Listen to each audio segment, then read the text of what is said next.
सियासत का खेल बहुत दिलचस्प होता जा रहा है। देश की सियासत में अभी भूचाल आना बाकी है।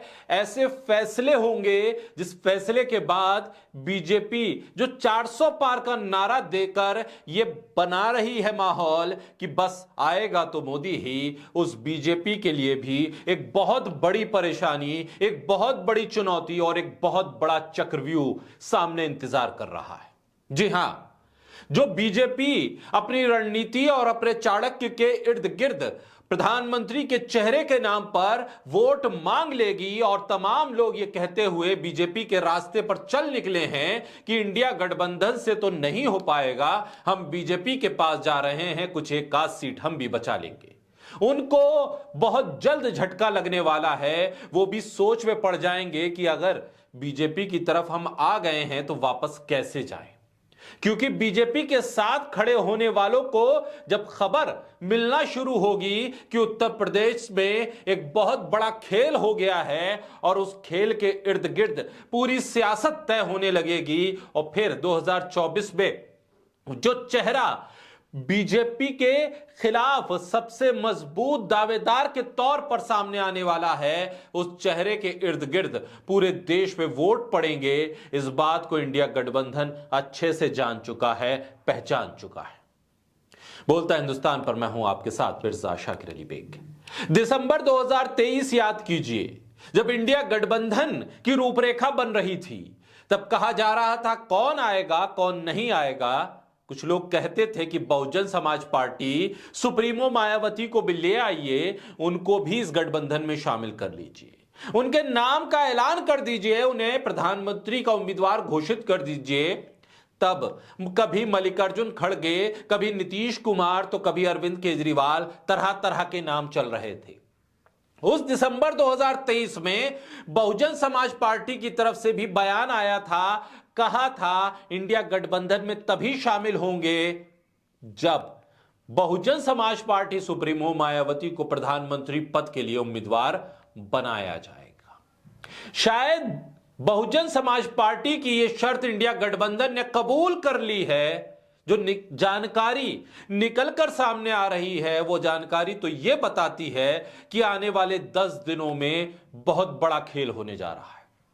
आने वाले 10 दिनों में वो होने जा रहा है जो कभी बीजेपी के ख्वाब में भी नहीं था। जी हां, आने वाले 10 दिनों में खुद सोनिया गांधी खुद चलकर Bahujan Samaj party supremo, Bahujan Samaj party की नेता मायावती के उम्मीदवारी के नाम का ऐलान करने जा रही है। सोनिया गांधी खुद अपना समर्थन देने जा रही हैं और कहने जा रही हैं कि बहुजन समाज पार्टी की सुप्रीमो मायावती इंडिया गठबंधन का प्रधानमंत्री पद का सबसे मजबूत चेहरा होगी। जी हां, यही चेहरा जिसकी तलाश में इंडिया गठबंधन अभी तक सीटों का बंटवारा ठीक ढंग से कर नहीं पाया है। अखिलेश यादव तो कई बार इस बात को कह भी चुके हैं कि हम तो बहुजन समाज पार्टी की सुप्रीमो में प्रधानमंत्री पद का उम्मीदवार देख रहे हैं। शायद इसकी तैयारी अंदर खाने उत्तर प्रदेश में चल रही थी, तभी तो समाजवादी पार्टी और कांग्रेस में सीट का बंटवारा तो हो गया, लेकिन समाजवादी पार्टी ने अपने कोटे की बाकी सीटों पर उम्मीदवार के नाम का ऐलान नहीं किया। कांग्रेस भी इंतजार में है, इसीलिए कोई नाम सामने नहीं आया है। जो कयास है उसके मुताबिक इंतजार सिर्फ आचार संहिता के लगने का है, क्योंकि आचार संहिता लगने के बाद एजेंसियों का दबाव थोड़ा सा कम हो जाएगा, उनकी तरफ से खड़ी करने वाली परेशानियों का सिलसिला थोड़ा रुक जाएगा। सियासी तौर पर बदला लेने की नीयत से एजेंसियों का जो इस्तेमाल चल रहा है उसकी मुश्किल थोड़ी कम हो जाएगी और फिर बीजेपी के पास दांव पलटने का मौका नहीं होगा। ऐसे में मायावती आचार संहिता के लगने के बाद खुलकर सामने आ जाएंगी, इंडिया गठबंधन का हिस्सा बनेंगी और प्रधानमंत्री पद का चेहरा भी बनेंगी।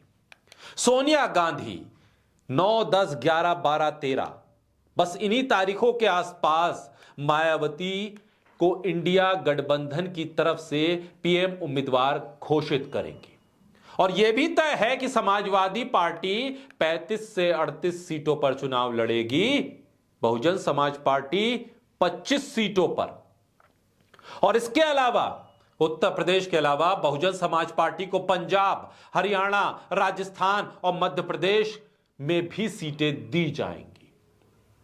कई सीटें जो दक्षिण में बहुजन समाज पार्टी की दावेदारी वाली हैं, उस पर भी बात होगी। सवाल तो यह है कि कांग्रेस के पास पहले से अपने अध्यक्ष के तौर पर मल्लिकार्जुन खड़गे के तौर पर दलित फेस था, उनको क्यों नहीं पीएम पद का उम्मीदवार घोषित किया गया, जबकि टीएमसी प्रमुख ममता बनर्जी ने तो मल्लिकार्जुन खड़गे के नाम को पेश भी कर दिया था।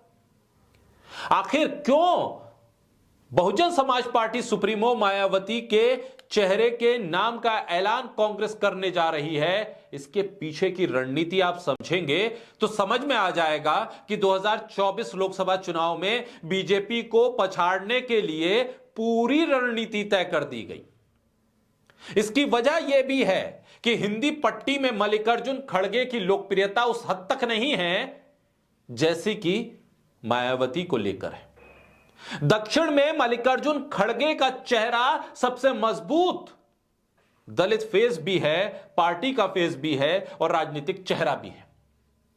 और उत्तर भारत के तमाम राज्यों में और दक्षिण के भी कुछ इलाकों में मायावती को दलितों के एक सर्वमान्य नेता के तौर पर माना जाता है, मजबूत चेहरे के तौर पर माना जाता है, मजबूत प्रशासक के तौर पर माना जाता है। यानी कि अब इंडिया गठबंधन के पास दो धारी तलवार है, दक्षिण में मल्लिकार्जुन खड़गे तो उत्तर में मायावती। इन दो धारी तलवार से अब इंडिया गठबंधन सामाजिक न्याय की अवधारणा को हकीकत में उतारने जा रही है।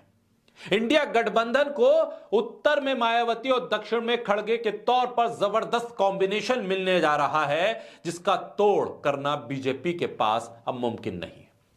साथ ही मायावती का जनाधार तो उत्तर से लेकर दक्षिण तक के राज्यों में कहीं कम कहीं ज्यादा है, जरूर वोट जरूर है, लेकिन उत्तर भारत में उत्तर प्रदेश, मध्य प्रदेश, राजस्थान, पंजाब, हरियाणा, दिल्ली, महाराष्ट्र में मायावती किसी भी गठबंधन को जीतने लायक वोट दिला देने की स्थिति में है और किसी भी पार्टी को, किसी भी गठबंधन को हरा देने की स्थिति में भी है।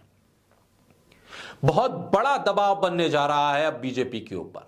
कांग्रेस महासचिव अविनाश पांडे ने भी कुछ वक्त पहले ही कह दिया था कि इंडिया गठबंधन खुले दिल से चाहता है कि बहुजन समाज पार्टी इस गठबंधन का हिस्सा बने। बहुजन समाज पार्टी से गठबंधन के पीछे सबसे बड़ा तर्क यह है कि मायावती का वोटर मूल रूप से बीजेपी का विरोधी है, इसलिए वोटों का ट्रांसफर कांग्रेस के पक्ष में या कांग्रेस की हिमायत वाले उम्मीदवारों के पक्ष में आसानी से हो जाता है। वैसे ऐसे कोई आंकड़ा अभी उपलब्ध नहीं है, लेकिन कांग्रेस और बहुजन समाज पार्टी में 1996 में यूपी चुनाव के लिए गठबंधन हुआ, तब कांग्रेस 125 सीटों पर लड़ी थी, बहुजन समाज पार्टी के खाते में 300 सीटें गई थी, पर कांग्रेस बस 33 सीटों पर ही जीत हासिल कर पाई थी।